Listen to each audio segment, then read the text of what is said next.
প্রচণ্ড শীতের মধ্যে সবাই সকলে প্রচুর শীত, সকলে মনে করেন কেনার জন্য পুরনো দোকানে ভিড় করেছে। আপনারা দেখতে পাচ্ছেন মানুষের মধ্যে প্রাণান্ত চেষ্টা, শীতটাকে কিভাবে তারা নিবারণ করবে সেই জন্য তাদের মধ্যে আবাল বৃদ্ধ মহিলা যারা আছে, মহিলারা যে বিশেষ করে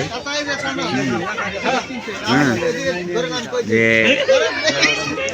তাদেরকে কেনার জন্য তারা কিভাবে, এই যে আমাদের সানোয়ার এখান থেকে 100 টাকা দিয়ে কিনেছে এটা, এই জ্যাকেটটা 1000 টাকা দিয়ে কিনেছে। এই দেখেন আপনারা, খুবই সুন্দর, কিনেও খুশি খুব। শীতের মধ্যে এই অল্প টাকা, স্বল্প টাকায় যারা মনে করেন যে নিম্ন মধ্যবিত্ত যারা আছে তারাই এই কেনার ধুম পড়েছে কাপড়, পুরোনো কাপড়, কম দামি এবং মানুষের